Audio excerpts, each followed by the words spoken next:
Councilmember Price. Hey, is there any comment on item number 2? Seeing none, let's take a vote to receive and file this report.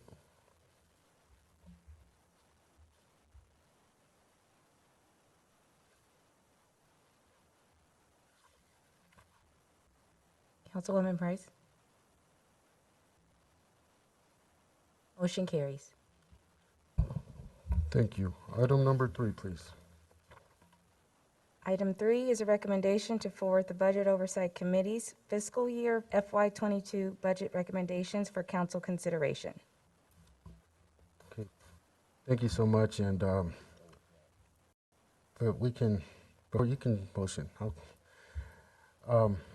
So thank you so much. This is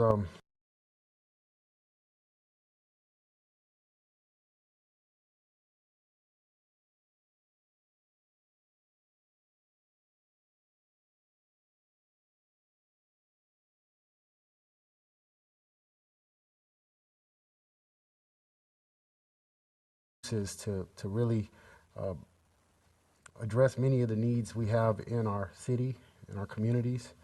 There'll probably be more funding for youth and programs related to youth and equity than we ever have had. And so this budget, in my opinion, is a bridge budget because we also know that we are staring down a very uncertain FY23 that we need to start preparing for, like right now. This budget, I think the city manager's proposed budget gets us there. But as I have participated in many of the budget, community budget hearings, listened to my colleagues through the budget process, talked to individual colleagues, listened to the community, we are prepared to put forth some additional recommendations on top of what the city manager has already proposed. And I'd like to put those in form of a motion. Before I do, I'd like to, do any of my colleagues have anything to add on this? I'll make them and then we'll take it to discussion. So Grace, I'm going to try to work through this document. We have, I'll start. So this is the chair of, as chair of the Budget Oversight Committee, it's my honor and privilege to make the following motions and recommendations to the Budget Oversight Committee for adoption. And we'll start with motion A, deals with Measure US. The motion is to revise the proposed allocation of Measure US funding as follows. We want to add $457,337, to the community-based grants for youth development, bringing the total from $216,134 allocated to the proposed budget to $673,471. Funding will come from defunding the Youth Ambassador Program funding of $337,337. Wow, that's a tongue twister, which includes funding for 8 FTEs. And the fieldwork program funding for youth workers and trainees of $120,000. With this change, the total category of the youth funding will be $1,037,636, which was originally proposed as $917,636. And the category of climate change will be $23,029, originally $243,029. It is anticipated that the city will be receiving direct allocations from the state for youth employment and workforce development that will be able to potentially restore these areas that were not funded.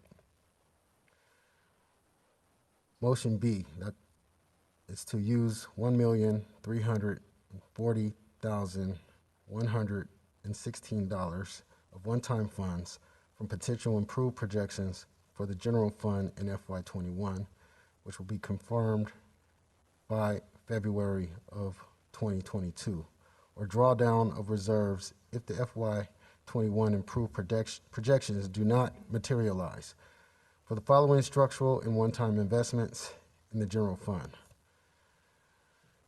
B1, the motion is to appropriate $165,000 in the general fund group in the city manager department to structurally add one ethics officer position to support the ethics commission's work. The structural add will be offset with one-time funding in FY22 with ongoing structural funding that will need to be identified as part of the FY23 budget process. It is further motion that in B2 that we add one-time funding of $35,000 in the general fund group in the city manager's department to further support the work of the ethics commission's needs in FY22, such as outside professional services or materials, offset by the carryover of the projected FY21 salary savings. B3, the motion is to appropriate $100,116 in the general fund group in the police department to structurally support an incremental cost of the conversion of 2 civilian positions in the air support unit of two police officers.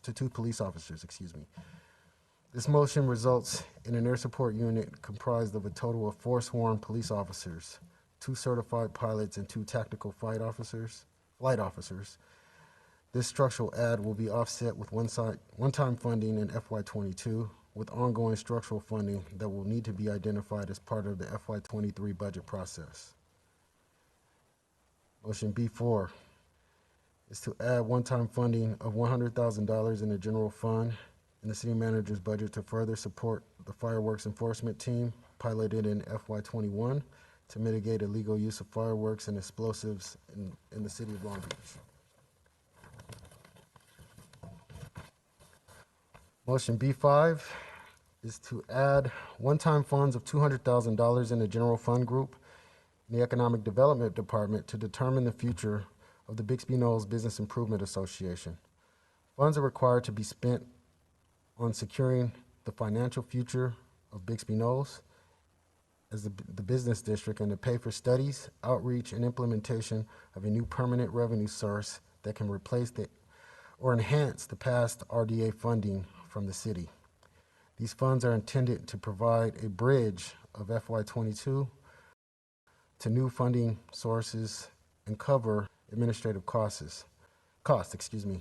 Funding for events and business support will come from other internal sources or the Long Beach Recovery Act dollars.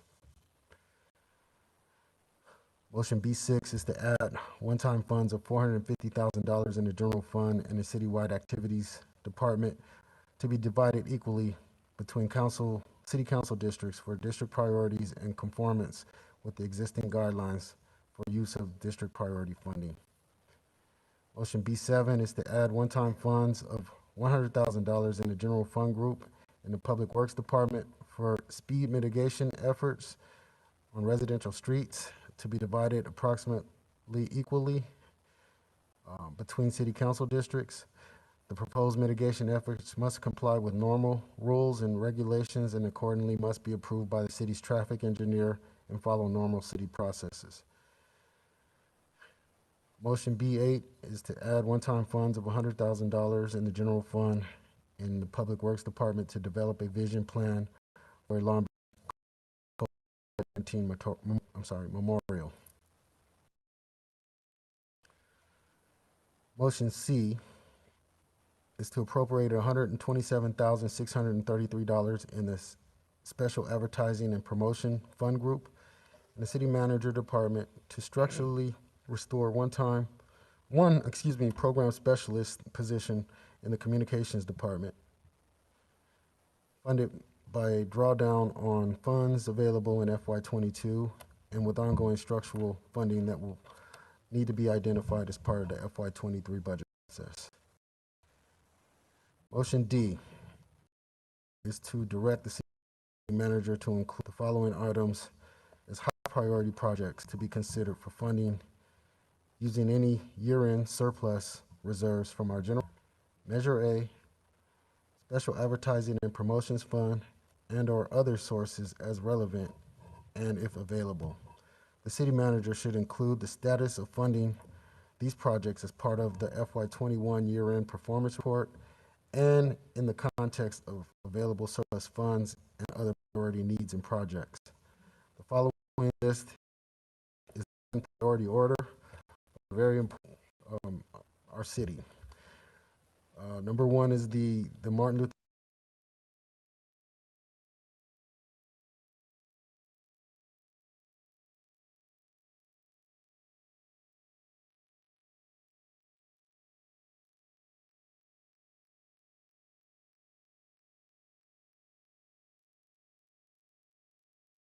gap funding as necessary. 5, tree trimming enhancements.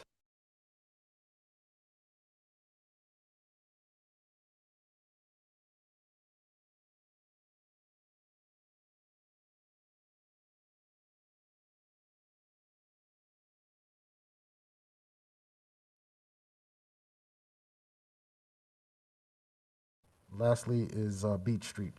This motion would fund those projects as funds are available, and that is my motion. It has been seconded. I would like to open it up to from my colleagues. Councilman Rice. Thank you, Chair Austin. I appreciate you going through this memo and for articulating so well the priorities that have been identified with this budget adoption process for this year. Obviously, there's not a lot of extra money, especially extra money in the area of structural enhancements.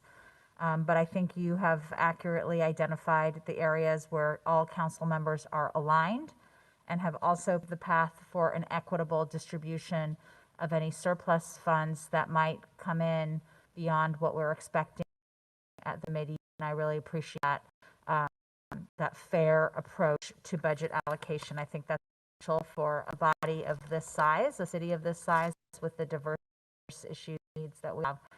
So I look forward to hearing from the rest of the council members on these budget proposals, this motion this evening, and I hope that they are supportive. And I want to thank you for your leadership again as our chair.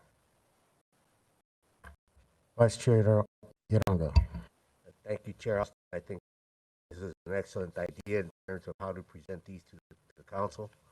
I think at the end of the day, we have a balanced budget. I think that needs to be encouraged and said. And this is encouraged, but a balanced budget.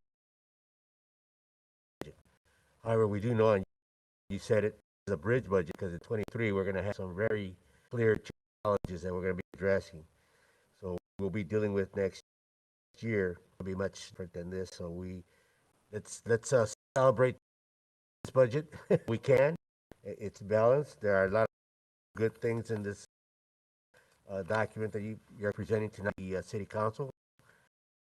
I'm sure that colleagues will be looking at this very, at least I hope so, and get this through. I am especially pleased with the that you did to a lot of these projects here are very, very near some of our council members. I know they're clear to me in regards to Advocate Park and the tragedy that we suffered here with the loss of the playground.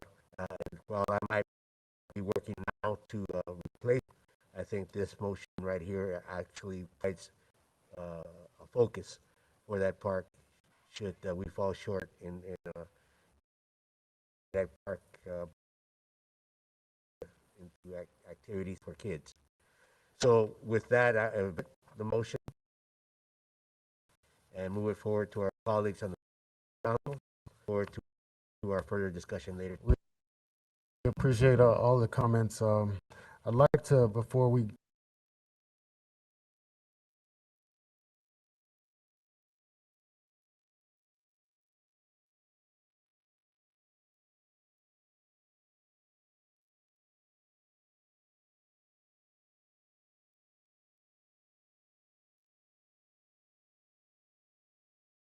as partners of Parks, and I am the chair of the Parks, Recreation, Marine, and Animal Care Commission.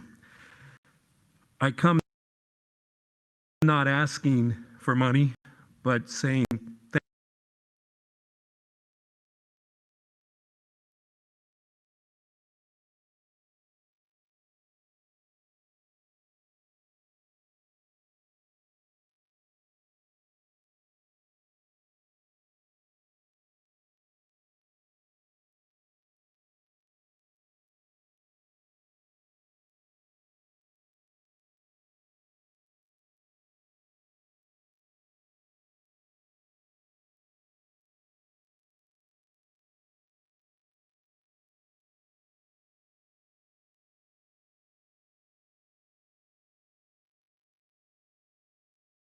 You know, at Parks and Rec, our commission really is focused on 3 points: health, safety, and quality of life.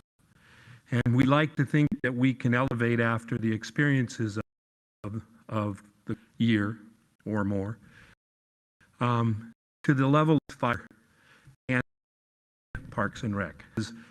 Those 3 items, health, safety, as a partner with police, fire, and library services and public works, and quality of life, which the city brands it.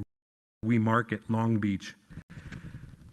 These are very important to our commission, and your motions, your additional motions today, have been very responsive, and we thank you for those.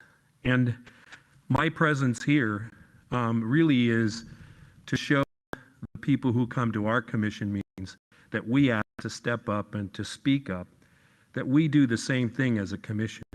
And I think that very much is important. So I want to really, from the bottom of our hearts, thank you for all the decisions you make, because you can't please all the people all the time, but you have seemed to listened very closely at each of the budget meetings that I've been to, and I've been to them all, either in person, or online, and we appreciate that as you move forward. So one of the other mantras that we have at Parks, Recreation, and Marine is maintenance, maintenance, maintenance, and looking toward the future with, because our parks need the attention, as that quality of life is very important to our citizens. Thank you.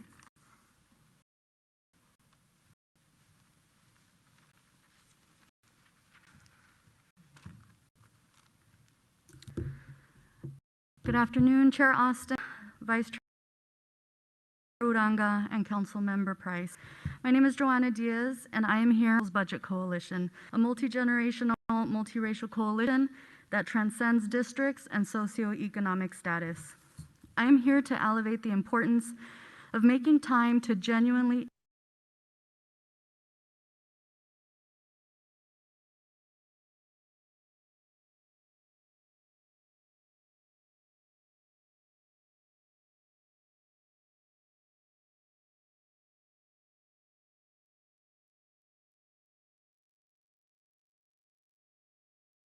on the additional and not feasibility study.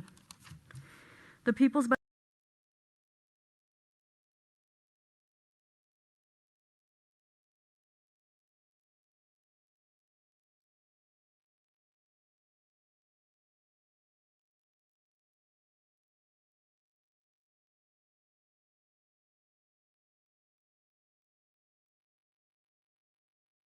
participatory budgeting process. The remaining 20% should go to support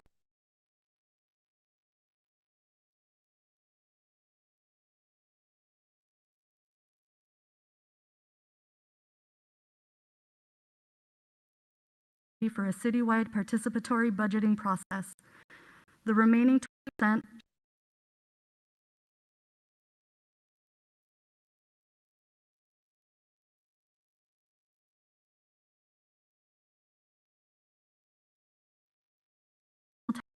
testimonies from your constituents has become very, very clear. From those most impacted, we need quality interpreters. The reality is, as of now, the burden of translation and providing interpretation of complicated forms and bureaucratic processes often falls on youth. This can lead to anxiety, trauma, and prevent your constituents from getting the information and services they deserve. Please consider these recommendations from the People Coalition evening when you are with your colleagues. Thank you so much. Thank you.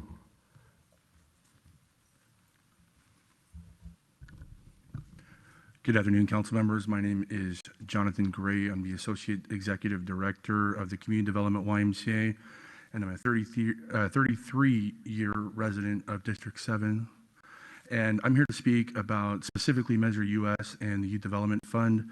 I think it is very sad that the recommendation is to cut the Youth Ambassador program, considering one of the Youth Ambassadors was actually a supportive argument writer for the ballot initiative itself. Her name is Elaine Carbajal, and I think that's very sad that you look to cut that program. As well, I believe, like the previous speaker said, that we do need to allocate $1 million and not have it go to pet projects. 80% should go to the youth serving organizations, whether it's the YMCA, Boys and Girls Club, My Girls in Action, wherever, whoever, get the money to the NGOs that would do the work here in the city, and keep the 20% for the youth development department within the Department of Health and Human Services. I think the council looking to cut those programs is a real disservice to our youth, especially given the meeting that took place last Monday at Houghton Park with a room full of youth and a Zoom meeting full of youth that shared what they envisioned for their city. And for these type of programs to reappropriate and kind of move some of the money around is very sad to see. So again, please allocate the $1 million, use about 80% of it directly for the youth and youth serving organizations, and 20% for the Youth Development Department within the Health and Human Services Department. Thank you.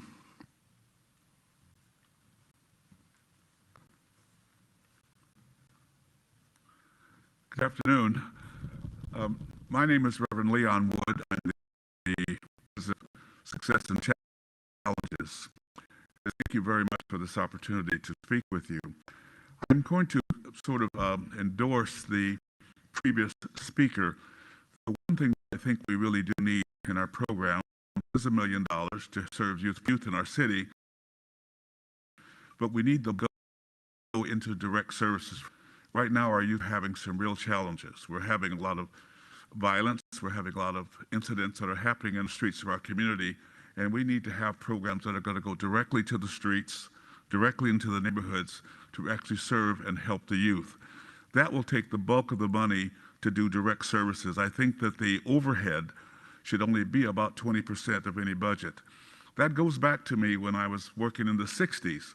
Most of the time when you had federal dollars to work in youth programs, 80% went to the program and 20% went to the overhead. And I hope that we can begin to look at those things and understand that right now we are using too much of the funds for actually overhead activities and not enough funds for direct services. And so I hope that as we decide to administer these funds, that we will have a chance and an opportunity to go directly into the communities, and then to make sure, I'm going to say that the ones that are left behind right now are serviced. And I think the young African American males are really having some trouble in Long Beach and need some direct action and some real action in a timely fashion.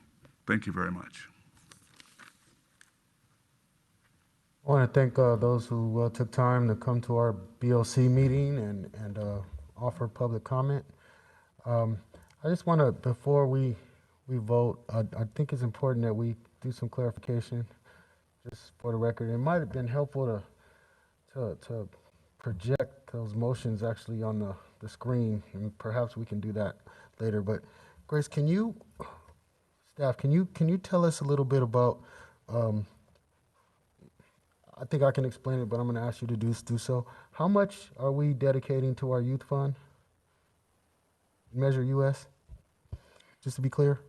Yeah, Chair Austin, originally in the proposed budget, there was a total of 917,636 for the category of the youth fund, but with the BOC recommendations, if approved as read into the record today, the total funding for the youth fund category would be 1,037,636.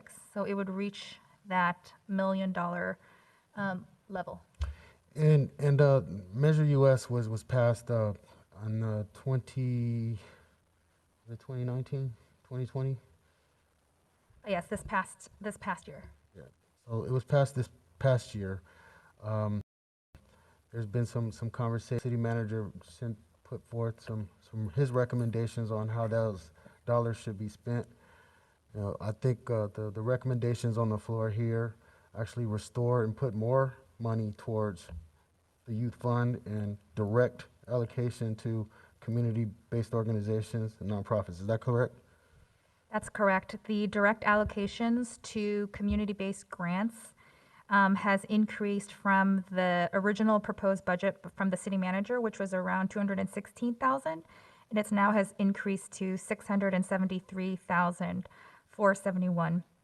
And also, just to add, the city is anticipating on receiving some direct allocations from the state and getting some state grants specifically for youth employment and workforce development.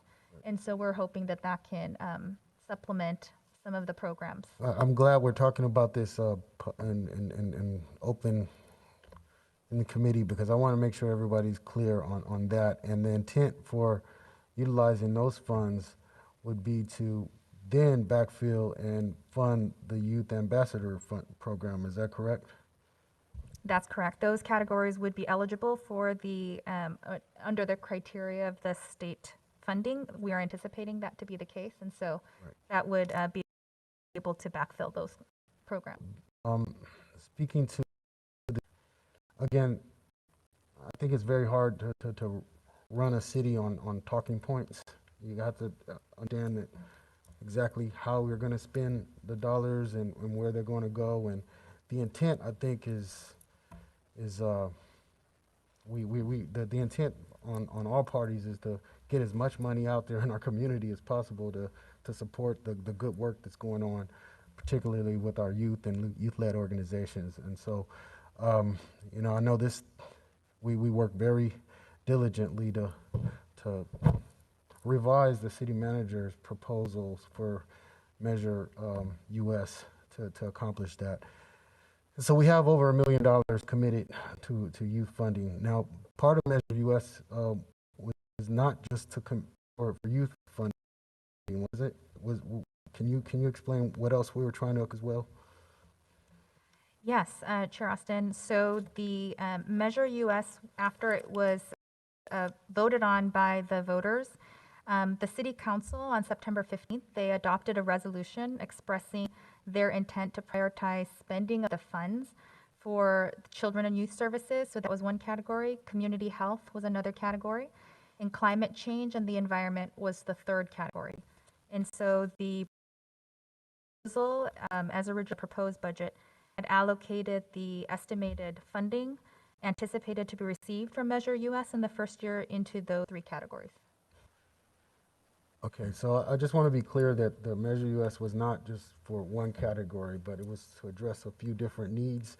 I think what's proposed here actually addresses what the intent of the measure was and some, and certainly we're listening to the community. We've heard our community-based organizations. I know that there's council support for it as well, to move more dollars into our community. So what this recommendation does, and I just wanted to make sure that that was clarified for those who came here and may have heard something different. So with that, do my colleagues have any further conversation? Councilmember Price, Councilmember Uranga. It's been moved and seconded. Let's vote on the recommendation to send the council. Motion carries. Okay. With that, Is there any further public comment on the Budget Oversight Committee? Hearing none, we are adjourned. We'll move this to City Council. Thank you. Thank you, everybody. Thank you, staff.